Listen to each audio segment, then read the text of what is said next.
I think the one that no one talks about is the song Prom. Yes. Okay. Yes. She's so direct in just the stuff she's self-conscious about. I thought it was just about birds. Who knew, you guys? Because I'm with you. Yeah. Big intellectualizer. Yeah. As soon as I'm just done. So smart, you guys. Sorry. That is what it is. We're actually really Geniuses. smart. I'm actually too smart for therapy. I'm too That's why smart. I stopped going. So she's too you like smart Pharrell? now. Name 5 of his whispers. Now say it sad. Pussy. Yeah. Like, Do you really need to go to therapy, or do you just need to write a award-winning album? As you listen, pretend you're making a movie inspired by this album. What would your elevator pitch for this movie be? Did my English teacher write this from high school? Not afraid at all, you guys. So brave of me. Look at this. She's definitely not here by gunpoint. Like, I'm not holding her hostage. No need to blink twice.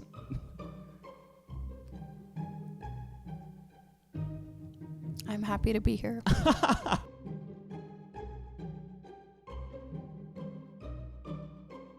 Welcome, everybody, to the Full Spin Club. My name is David Stewart. I'm the host of this fun online album listening club, akin to a book club, but not quite. We are listening to Control by SZA today, and my guest is Rashika Jaipuriar.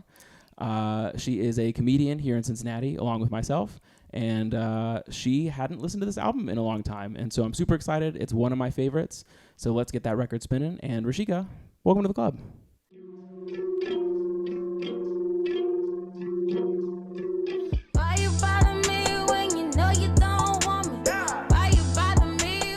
Niggas do not deserve pussy. Meaning, am I warm enough for you outside, baby? Don't take it personal. Like my man is your man, her is her man too. I love shit, babe. Picking up a penny with a press on it.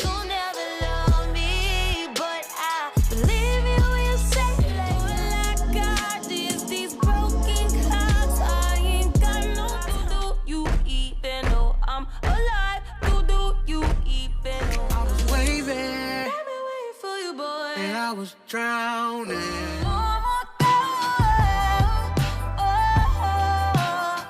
Pretty little bird. You still, that's me, Miss 20-something. Ain't got nothing. Glad to be here. Hey, guys. In the email, you were asked to come up with a one-word descriptor for the album. Go ahead and hit me with that. I thought the album was vibey. Vibey. All right. Yeah, I can see that for sure. It is an entire vibe. She did a really good job of curating a vibe, of like making it all sound really consistent. But yeah, I'd agree. It's pretty vibey. So there, for those that do not know, there are 4 sections to this show. There is On a Pedestal is where we each come up with 3 things that we loved about the record. On a Spit, which is where we do our best to come up with 3 roasts of the record. On a Turntable, which is where we answer questions that I send out to our guests beforehand to kind of dive in deeper to the meaning of the record. And Record Scratch, which is a fun section that I come up with silly things while I'm listening and try and have some fun with my guests. So without further ado, let's go ahead and get into the first section. What do you think? Sounds good. Let's do it. All right. So Rashika, what was your first thing that you absolutely loved about this record?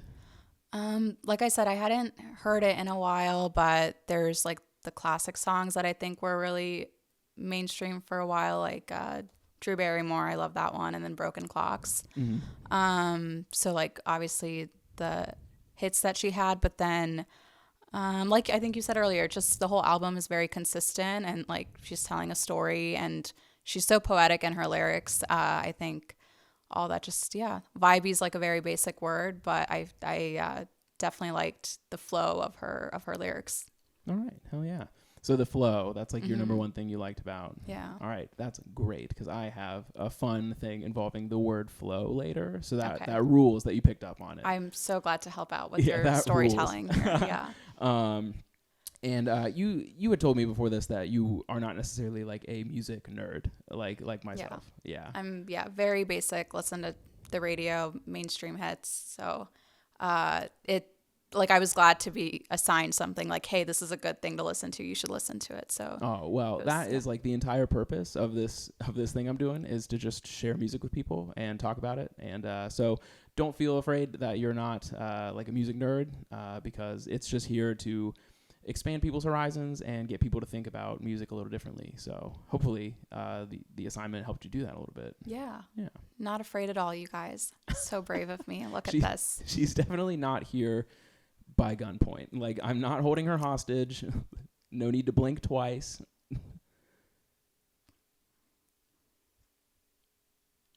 I'm happy to be here. All right. Well, while you're here, since you're here anyway, I will talk about the first thing I liked about this record. And I went for like low key hits because I think like there are a lot of mainstream hits like The Weeknd and Drew Barrymore and stuff like that. But I think the one that no one talks about is the song Prom. Yes. Okay. Yes. Yeah. That's Prom such a good one. ruled. Yeah. No one talks about that song enough. It is, let me read my notes here. The vocal runs rule. The introspection and hints of the topic of overthinking and people pleasing are on point, and it's just a bop. And if I'm telling on myself a little bit, this is the one that I sing poorly in the car. Yeah. That is the song where I try and match those vocal runs, and goddamn, can I not do it? It definitely is a bop. That's probably my criteria for a song that I like. It's like overthinking and a bop. Great. I love those it. are the two things that just all my I vibe need. completely. Yeah. But yeah, I think nobody talks about Prom enough. It's not even like one of the ones that's most played. Like it doesn't have the little dot next to it on Apple Music that denotes it as like a super popular song. And I was like, you are all sleeping on this. Yeah. So that's like one of my favorite things to find are like the sleeper hits on records. Like on 1989, like I think the sleeper hit of the Taylor's version was Now That We Don't Talk.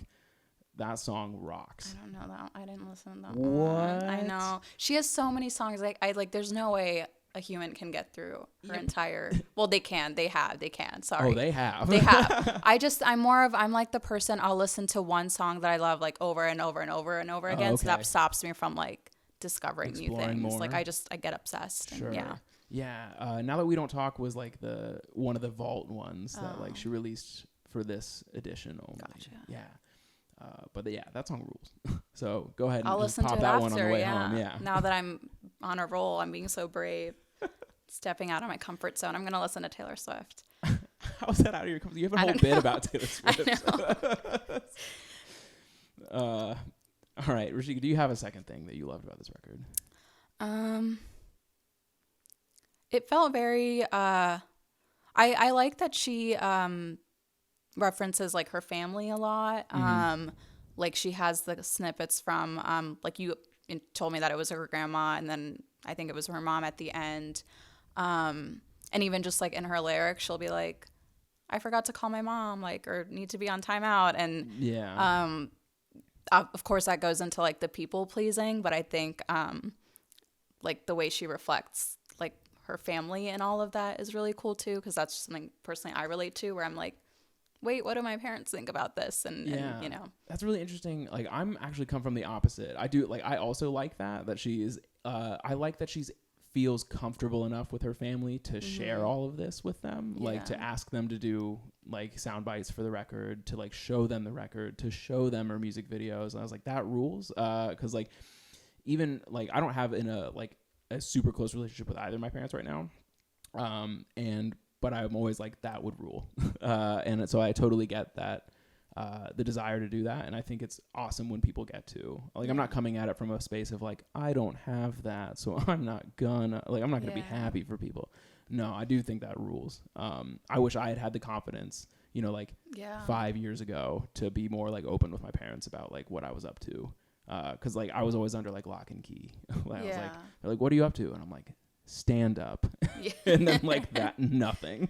I know it's impressive when people can like share their stand up with their parents, like, cause I don't know, it feels it's weird, like it's really weird. brave, because like I think like actualizing in and of itself, like as a thing that people do is hard enough, but like to actualize and become your best self in front of the people who likely know you a little better than you do Yeah. is terrifying. Yeah. So I think that rules that she did it, and I'm glad that you picked up on it because that is a very cool part of this album for sure. Yeah.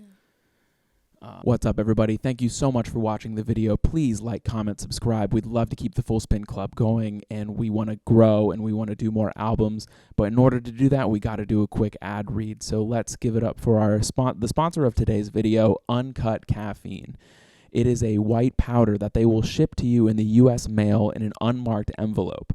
So what this does is it eradicates the need for energy drinks because you're able to just consume the caffeine powder in any way you see fit. It can be up your nose. It can be on your gums. It can do anything that energy drinks can do, but faster and in a more addictive way, which in today's fast-paced society is super important. So please click the link in the description. You'll get 99% off of your order. I shit you not. It'll be the fastest and cheapest way to consume your caffeine of all time. Don't worry about where it comes from. The company would like to be kept secret, but if you click the link, I will get your address and I will make sure you get what you're looking for. So please click the link and then get back to the show. Thank you, everybody. We'll see you next time. My second thing was the song Pretty Little Birds. This is actually my favorite song on the record. I know I talked talked big shit about Prom, but Pretty Little Birds rocks. If there is a song on this record I would recommend to anyone, it is this one. It is because, and I have a few points because I love this song so much. Facing reality after building it up to be no, that's a later one.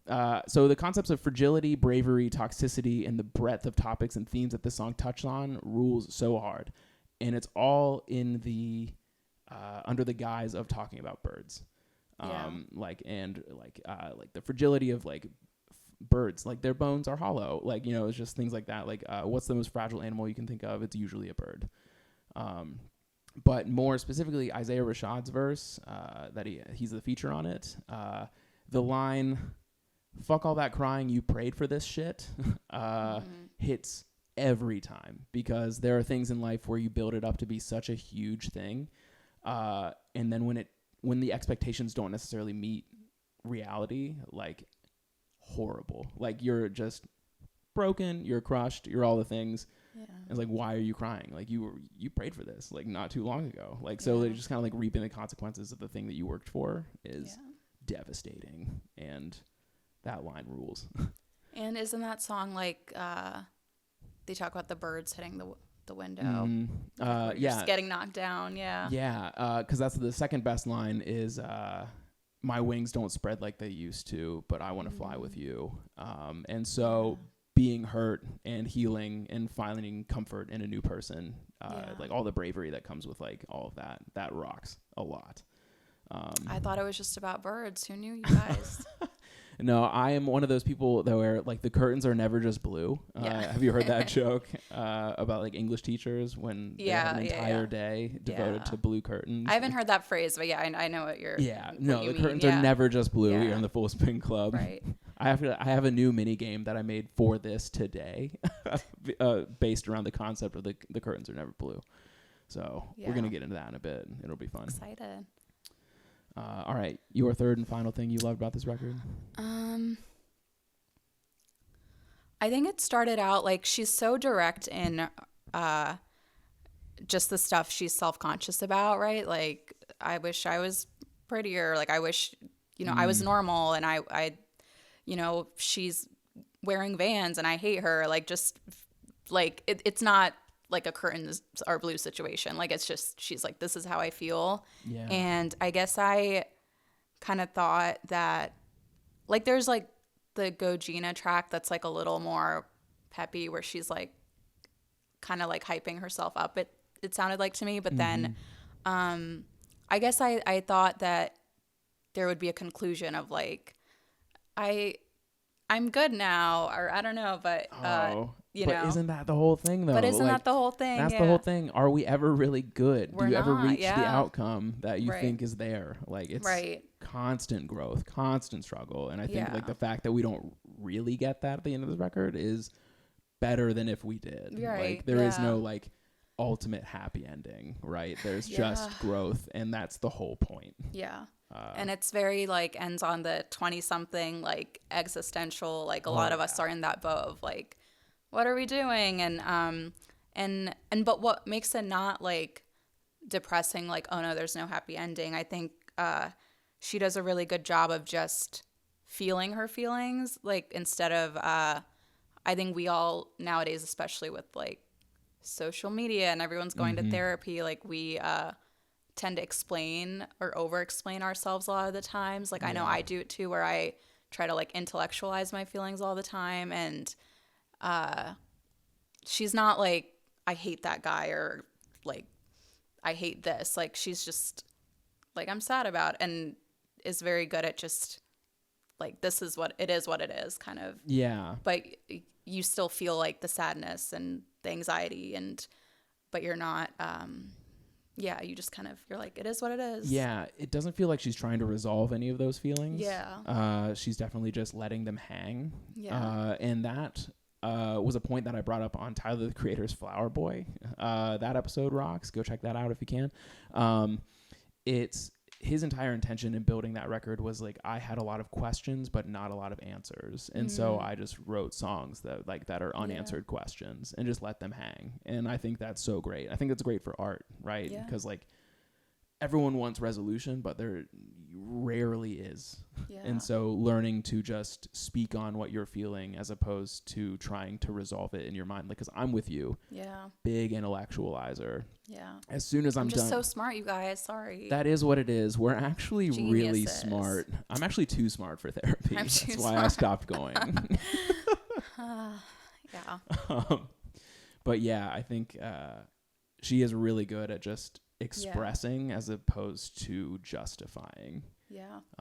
So I think that's what makes this record special in a different way for sure. So. And what you just said about making that being so important to making good art too. Like I think I've had this I tend to think a lot like, oh, when I do this, I'll finally be able to do that, or like I'll be great at stand up once like I resolve this chapter of my life. And it's like you can do great things now, like with yeah, so. Absolutely. You can just express.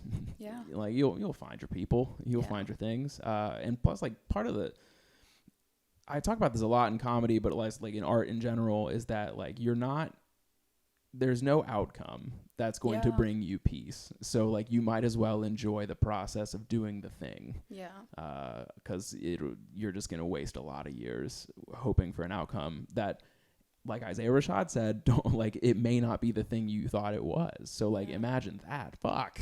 Like imagine like the outcome you get it and it's just not what you hoped it was. And now you're just weeping. Yeah. Yeah. So yeah, man, she's great. You've picked up on so many great things in this record. That rules. Like for not being a music nerd. Brain. So smart. Yeah, so smart, you guys. You'll be a music nerd yet. You're doing so well. My last one was the opening track, Supermodel, which I'm going to talk a lot more about later. Plunges right into the anxiety. Yes. That's away from the mic. Yes. I'm going to talk about that I'm going to talk about this song in detail later. But for right now, the thing that I love about it most, that's like very easy, is that imagine having Pharrell Williams come through to the studio and help you with your record, and all you use are him whispering at the very end of the first track. Is that what happened? Yeah. What? So like those whispers you hear at the end of Supermodel, where he's like, that's Pharrell. Who knew? Okay. And I thought he produced the song because he's on it, and then I looked it up and he did not. Oh. And I was like, that's awesome. What a flex. What is he whispering? I could not tell you what he's whispering. That's not something that I researched heavily in my nerddom. I was just like, that's Pharrell. Okay, well, fake fan. Oh, yep. All right, so she's too smart. Oh, you like Pharrell? Now. Name 5 of his whispers. Name what he says on Supermodel. Track 1. Well, I can tell you what he says in Lemonade, the song with Rihanna, also a bop. What does he say? Couldn't tell you, actually. That was you really called my bluff. You could also just said anything, and I would have been like, yeah, cool. Like I know the song, I'm pretty sure at this point you would have just been like, okay, what do you say? I love that line, yeah. You were That's my favorite lyric. You were going to call my bluff regardless. That's what I'm here for. Oh man. All right, we did it. Talked about all the great things. Woo. All right, and here comes the hard part because we have made it to On a Spit, and roasting this record was so hard because I love it so much. And I've said that about a lot of records we've done on this show, but this one was actually so difficult. I managed to pull a few out for To Pimp a Butterfly by Kendrick Lamar. I managed to pull a few out for Flower Boy. Whew, this one was tough. Yeah. How successful were you with writing roast for this record? Well, I'm not a music nerd, so I just felt like I don't, I was like, what do I have that's roast worthy? Because I don't know. I think I was mentioning to you earlier, like, I like when songs, the titles are in the song lyrics. So I think just like, wait, Drew Barrymore is not about Drew Barrymore? What? Like, stuff like that. Because I'm just basic, and I like when things are like directly, like when the door is blue, Yeah. When the curtains are blue. When the curtain, baby. yeah, sorry. Everything's blue now. Everything's blue. It's all blue. We're all sad. What about you? I wrote a few just because I appreciate a good roast. Okay. I like the format of the roast joke, and this kind of forces me to like think in that way. I'll start with the one that is probably the least roastish, and it's just it's more of a commentary than an actual roast. So I'm just gonna get this one out of the way. I think the song "The Weeknd" is her "Wolf of Wall Street." We haven't talked about that one yet. Yeah, so The Weeknd is her "Wolf of Wall Street," and like the curse of being so good, it sends the wrong message. So what I mean by that is like Martin Scorsese made The Wolf of Wall Street so banging that everyone was like, I want to be Jordan Belfort. Right. But like the whole point of that movie, that wasn't. Yeah, the whole point of that movie was like, greed is bad, and everyone's like, no, it rules. Yeah. And I think The Weeknd suffers from the same curse where it's like being a side chick is bad, and then like, but the song is so good, they're like, fuck it. Like, Yeah. I'll just be there for the weekend. Like, it's like, this is a vibe. I think she's like talked about it. Hasn't she talked about it though? Where she's like, it's not like supposed to be side chicky. How is it not supposed to be I side don't know. chicky? That was sometimes you interpret things a different way. But allegedly, according to whatever I Googled Wikipedia before this, but she wanted it to be more empowering and not like, I'm just a side chick. Because it's apparently about a man dating multiple women. So not just like two. So they're all victims as opposed to like... No, they're not victims. They're taking part in it, this relationship. A collective. Yeah, it's a collective, yeah. Yeah, it's actually a cult. Yeah, now it's a collective. Yeah. But my roast about that one isn't as deep. I think my roommates played it all the time in college, and I just like got sick of it. So... I had to skip it. I've just like heard it too much. Fair enough. So my roast is my friends ruined this for me. They always do. All right. So we're gonna build up to better roasts because that was just more of a commentary. Okay. We'll go with I feel like I learned so much about SZA on this album. Like when she said they're like brother and sister, they look so good together, bet they fucking for real. How else was I supposed to find out she was born in Missouri? Hey. Because that's kind of an unhinged line. That would have been more of a Kentucky. Yeah, I feel you. It was a stretch. A little bit of a stretch. It was a stretch. Apparently her dad is from the South, like from Texas. Mm-hmm. And I thought about going that route, but didn't feel like looping her parents in. So I thought I'd take shots at Missouri instead. Sorry, Missouri. What can you do? Yeah. Do you have any others? I have one last one. Okay. Kendrick sounds like he's being forced to do a theater exercise in Doves in the Wind with the different ways he says the word pussy. Like, have you ever done a theater exercise where like, now say it angry? It's like, pick a word and you're like, say it angry. And you're like, yeah. It's like, he sounds like he's in a theater exercise. Like, now say it wild. He's like, pussy. Yeah. It's... Imagine getting assigned that word in a theater class and having to be like, now say it sad. Pussy. Yeah. Like, he's a victim of a theater exercise in that one. My roast is that one lyric where she's like, I think I need therapy. I'm like, girl, we know. Girl. We hear the album. Wow. I'm just kidding. That was just me being playful. I don't actually, yeah. You don't actually discourage therapy, or you don't actually shame people for going? No. You're telling me you Just don't to make it clear, yeah. Oh, come on. Come on. Shame a few people who go to therapy. Jeez. Maybe write an album about it first, and then see if you really need to. That's actually fair. I mean, if you win a roast, do roast, you really need to go to therapy, or do you just need to write a award-winning album? Oh, I actually roasted Pink Floyd in like a similar way, where I was like, why go to therapy when you can write like a 36 song double album about the same topic over and over again? Yeah, about feeling lonely. Yeah. Why not get out an hour when you can make a career out of it? Right, get paid while you're doing it. Exactly. All right. Weak roast section. I'm gonna be honest. I did not bring my best because I love this record too much to really like nitpick it. Because like even when I was writing roasts, I was just like I would like throw a bunch out because I'm like I could answer why. Like to like when I bring up something weird, I'm like, well, it's probably because of this, and she's really smart. So that was tough, but we did it. He's afraid to knock women down, which is what we want to see today. Good job. Really? Yep. I will take it. Because I did a bad job at knocking Taylor Swift down, too. Good for me. Good for you. Good for me. Great. We did it. We roasted it. It was fine. It was more of a toast.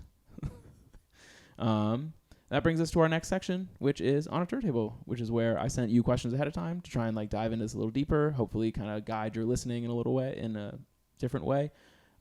So without further ado, let's get into the first question, which is, this album is named for the construct of control, something people who struggle with anxiety crave and work on relinquishing. What are some elements of the album that creatively express SZA's anxiety? What was your thoughts on this?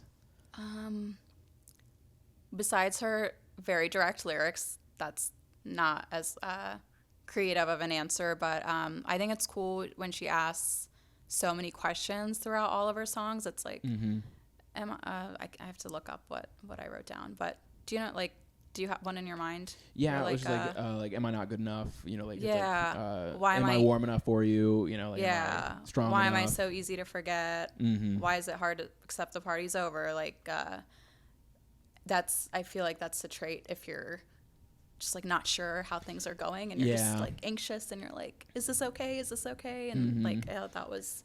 I often describe like my anxious thoughts as like bees. Like whenever I'm like in a super heightened state, it's just like the bees are going in my head, and I end up like that's like journaling as a practice is usually how I get the bees to like cool it for a second. It forces you to focus. Yeah. Which I think is, I'm gonna go right into my answer. The opening track, Supermodel, is like the quintessential anxious song to me, because she's like, the whole setup of it is like, I'm writing this letter to let you know, and so like she's essentially journaling in a way. Like she may or may not send it, but like if you structure your journal entry as a letter, then like sure. And so it's just like completely stream of consciousness.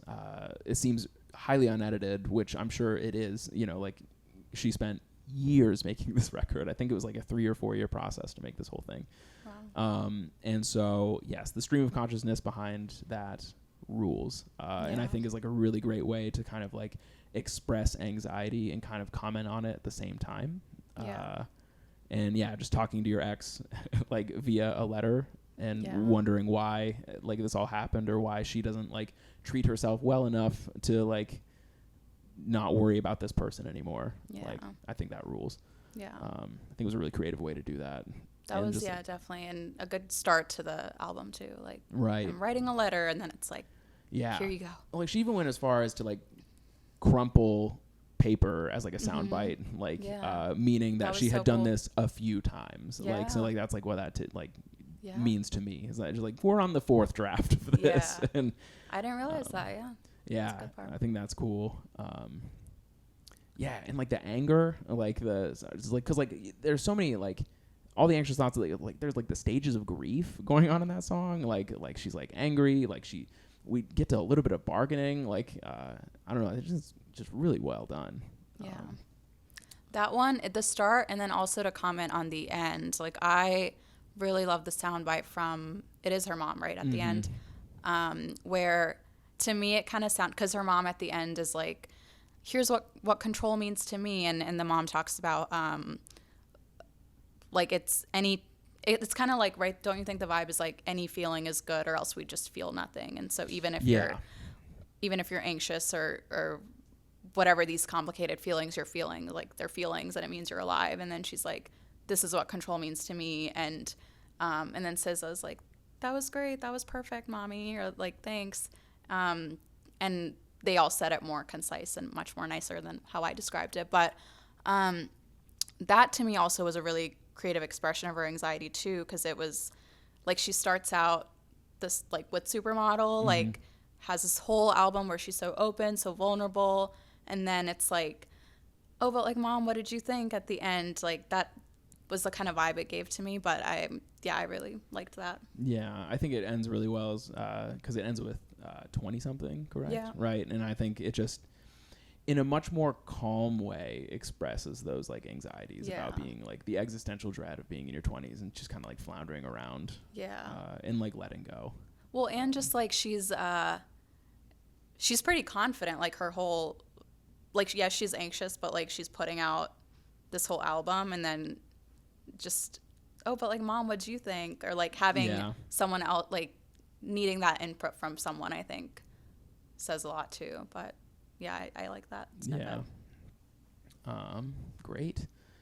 So by the same token, part of SZA's lore is growing up Muslim. Are there moments on this record that really stand out to you as rebellious moments against the control that she herself admits to having encountered growing up in that environment?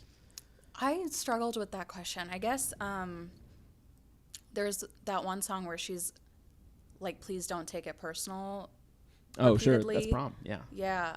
Prom. Yeah. So that one was like, it's not really rebellious in a traditional sense, because like she's saying please, like, you know, she's being like still people pleasing, but it's like she's still like, you know, like admitting to like some fall where she's like, don't take it personally, like it's, you know, and she's continuing to act like the way she wants to act.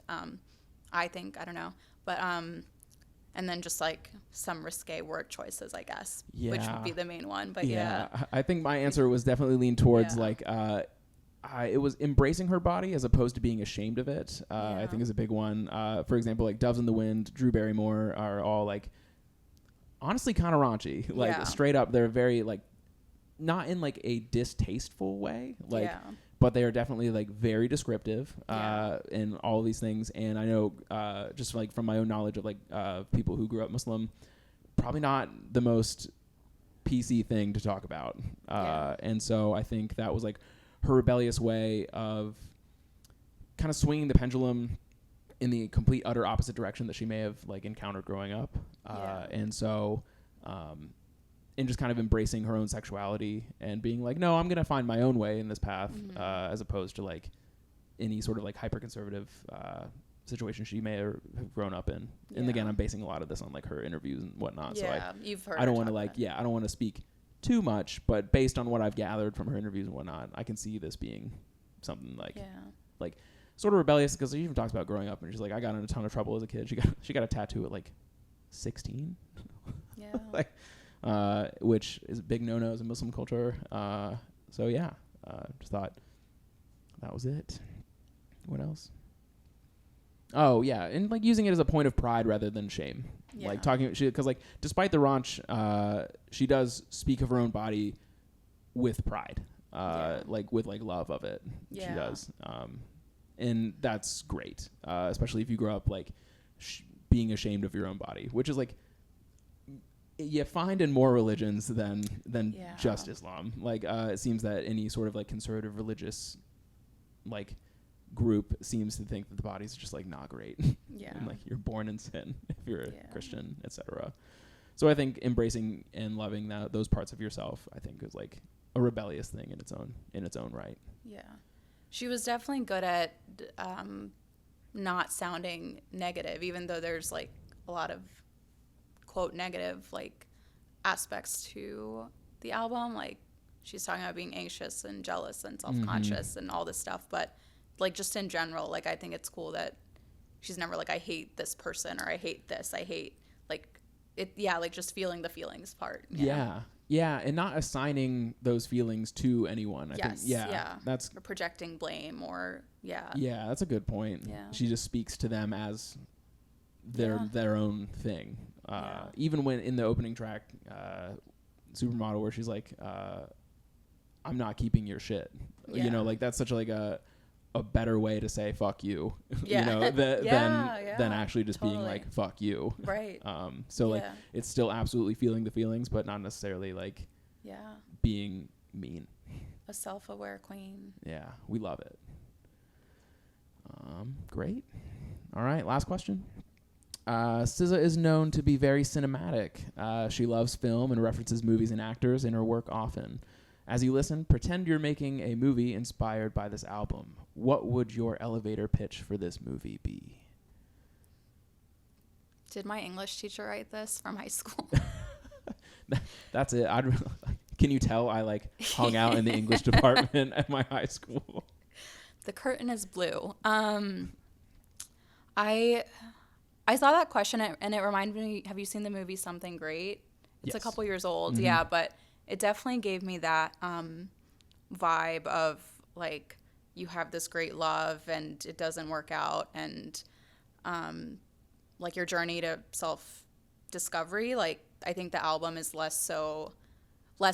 doesn't have a resolution as much obviously than the movie.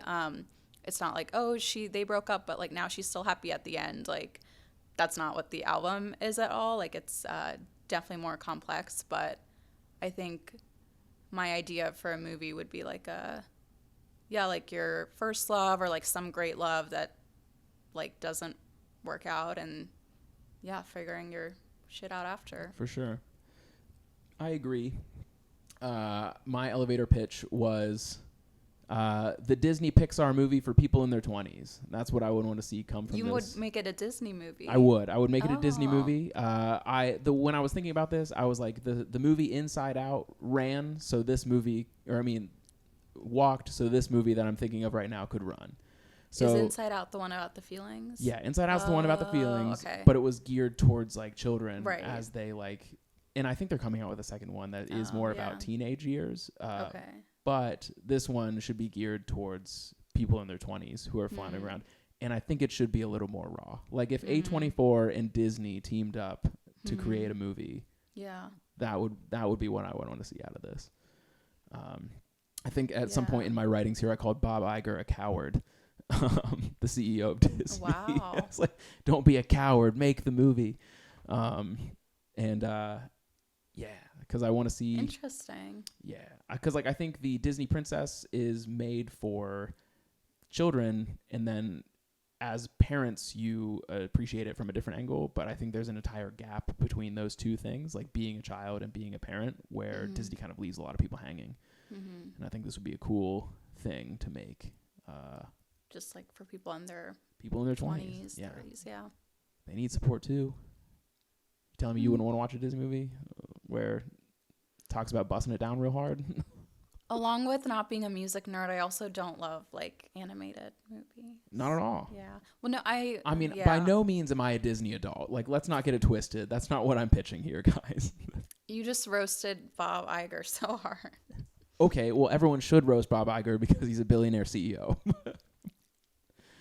But you're not a Disney adult. I've gone to Disneyland like 4 times, and only because I had friends work. That's 3 more times than a normal person. Only because I had friends that worked there, and we would just go hang out. Who was your friend, the Mickey Mouse guy? Actually, yeah, there was one guy. He played Goofy. Oh my god, it was funny. Maybe you can direct this movie that you have in mind. There we go. See. So anyway, Bob Iger, I know I called you a coward, but if you wanted to throw me some money to direct the first ever Disney movie for people in their 20s, I would happily do that. I'd probably flop, but don't worry about that. You can afford it. There you go. It's that simple. Would you see the movie, Rashika? No. Nope. All right. Well, all of this is for nothing. Unless someone has a podcast about movies and then they assign me to like watch it, and then I have to go and watch it, and then I have to like answer a bunch of questions about it. Oh my gosh, that's like a lot of work. Yeah, who would do that? Who would do that? Are you ready for the record scratch section? Yeah. Are you ready for some silly, stupid ass questions? Yeah. All right. So I touched on this a little bit earlier, and so did you, which rules. New mini game that I've come up with. It's called Hit or Full of Shit. It is where I have a take, and I ask you, the guest, to tell me whether I'm full of shit or not. Okay. So it Full is of shit. Cool. Cool. Yes, it has to do with the curtains being blue, like that kind of thing. So I come up with, admittedly, yeah, that's a good one. Yep. I am admittedly very generous with artists that I like when it comes to like what I think they're assigning meaning to. I had a moment with Greg Olson during the Taylor Swift episode where I was just going on and on about Taylor Swift, and he just blacked out. Yeah. He's like, I don't. He's like, I just woke up from a blackout. I'm so generous with artists. So now we have an entire new mini game. It's called Hit or Full of Shit. Is David full of it? So this time around, my take is flow is often a descriptor used as the antidote for control issues. So like going with the flow. Think of that, the antidote to control issues. So going with the flow or being in a flow state, etc. In my opinion, this album passes so quickly because it just flows. Do you think the album was intentionally made to be that antidote to... Full of shit. Full of shit? All right. Let me hear your rebuttal. Well, your question was it made... what was your question? It was the album intentionally made to be the antidote to control issues? No, because like we discussed previously, I think we decided that there's not really a resolution to it, right? So I don't think it was made with any type of like this is, okay, so you my think it's response lacking to control. I think it was so you just think it's lacking like, intent. Yeah. Okay. Do you think that the point that I made about the album flowing has any legs? No, because like you're saying, she made it flow because she's trying to be like, go with the flow. Yeah. No, I think that was just to make good music. No, that's just to make good music? Yeah. Do you think if this record were more disjointed, it would be just as good?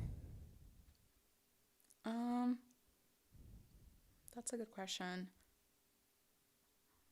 I guess, yeah, because I did wonder, like, a lot of the songs sound similar, like, besides, like, the big hits that we talked about, but, like, they just, yeah. And so it's like, why did they do that? Ooh, maybe. Audience, I think I'm winning. Can you guys just comment and take my side so I don't have to think of a response? Comment down below. First give the video a like, then comment down below on whether or not. Well, sorry. Go ahead.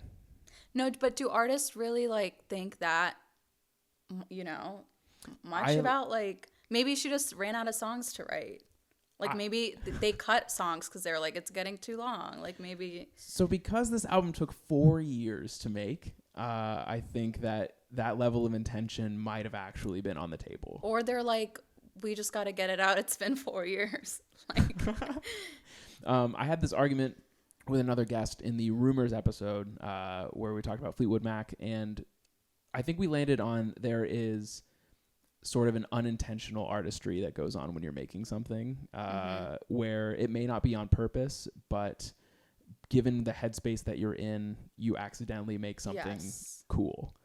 That's probably more of what it was, and not like I'm going to pick 12 tracks and the middle 4 are going to sound the same and it's going to represent the state of flow of my life right now, maybe. But I'm just being cynical. I'm being, Or the idea that like, just like because like you even call the record vibey, right? So like I would consider vibey a sort of like flow, like in line with the concept of flow, right? Like it's meant to be like loose, kind of like sway. Yeah. And so kind of like that idea of letting go, because like that's the whole point of like relinquishing control, right? Yeah. So that was my hot take, is that I think it was intentional. Cool. Full of shit. All right. Well, tune in next time where I try to do this again and see if once again I'm full of shit or not. It'll be good. What a hot take. Unreal. That's so brave of you. So brave of me. Oh my gosh. All right, for our second and final part of the record scratch section, before we wrap this episode up, it is another mini game. This one is called What Happened More Times. So, the premise of this game is what happened more times? Kendrick and SZA saying the word pussy in the song Doves in the Wind, or, and then I will give you three things where you have to guess what happened more. Okay. Them saying the word pussy or the thing I tell you. Okay. How do you feel? Let's do it. Did you count? Yes. You have the numbers? Okay, I do. legit. I'm aware of, Okay. of the amount of times they said the word pussy. Okay. Let's do it. So, first up, what happened more? Them saying pussy or how many weeks this spent on the Billboard charts?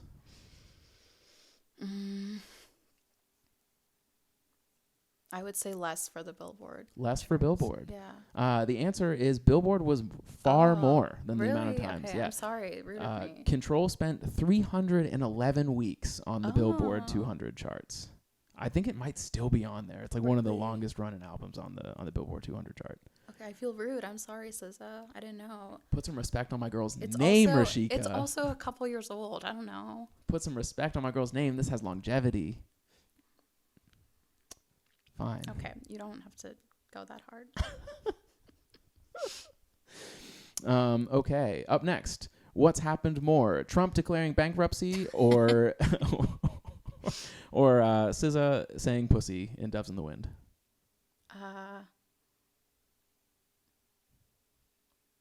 Bankruptcy? No, actually, okay. no. Trump has only declared bankruptcy 6 times. Okay. A fact checked by none other than Hillary Clinton in a debate. But yep, so yep, they say pussy far more than 6 times in that song. So it's between 6 and 300. Yeah, between 6 and 300. That yeah, narrows it down for at the the next end, I'll have you questions. guess the actual number. Okay. And finally, what's happened more? Taylor Swift swearing on the album Midnights, or Kendrick and SZA saying the word pussy in the song Doves in the Wind? Kendrick and SZA. No. Really? Yes. Oh, This wow, one I've was gotten all of close. them This wrong. one was close. Oh, okay. Taylor Swift swears on Midnights 35-ish times, depending on where you land on the word dickhead. Okay. But so, as your final answer, or your final question is, how many times do you think they say the word pussy? Wait, you said Taylor Swift didn't curse more? Yes. And that number was 35. Like 25? Correct? What? You did it 25 Wow. times. Genius. Well, we did it. We talked about the album. Yay. So, give me like an out of 10 rating in your eyes what this album is. Well, and this isn't an objective out of 10. It's like in your personal life, like compared to other records that you really love. I know, but if I listen to it without like talking about it and without listening to it fully, which I don't think I would have done without a podcast episode, like my score would be different, right? So I think now in my present state of being, maybe like 8. Oh, hell yeah. This one is a 10 in my book. It's a 10. Yeah, I've lied on this show before and been like, there's no such thing as a 10. And given the extreme difficulty with which I had making fun of, because like I can make fun of most things. Yeah. The extreme difficulty, I was like, that means it's reached that like upper echelon of like very good things. So I'm giving it a 10. This album rules. You really you love this one. Well, he does have the poster. I have the poster. He's legit. The amount of He's times legit. I caught myself in an impassioned rant in this episode alone, I think that kind of covers it. That your boy likes this album a lot. Yeah. I think I'll just justify my answer with like I'm not I don't love like songs that get me in my feels. Like I just, Sure. because then I'm like crying and then I'm like I gotta get to work. Like I like we talked about the differences and like you look to music to like I do connect with people or connect with humanity. Yeah. I look to connect with others. I was like, I feel less lonely when I think when I like hear these hard things that people are who are braver than me are able to like talk about. Or when I'm feeling angry, like I listen to angry music. I talked about that, about like Deftones with Zach Wyckoff. Check out that episode. Where it's like I don't necessarily have that amount of rage in me to like actually express these things, but like I do feel that. I understand this emotion, and when I need to like feel it or like do like somatic shaking. What's somatic shaking? It's like a therapy practice where like you shake like to kind of like regulate. My version of that is like dancing around. Okay. That's like the closest I can come. So they're just calling dancing somatic shaking now. That's what I'm calling it. That's the closest I'll ever get now. Yeah. No, but that's awesome. And yeah, like I enjoyed listening and talking to you. So hell yeah. Well, you're welcome to come back anytime you would like, and I will give you a record, and we'll do it again sometime. Thanks. So before we go though, let the people know anything you got going on the next couple of weeks that you may want them to come out to. Yeah. You can follow me on Instagram, Rashika Jaipuriar, and I think the next big thing, I'm doing a show at Commonwealth Sanctuary. I forgot the date, the 15th, I think. It's a Thursday. It's a fundraiser show for Concerted. All right. Hell yeah. Cool. Yeah. I have a few things going on this month. You're welcome to follow me on Instagram as well, because I don't remember any dates for those right now off the top of my head. So follow us both on Instagram. They will be in the description below. And thanks so much for coming on, Rashika. Hell yeah. Thanks for having me. This was fun. All right. Cool, man. Peace out.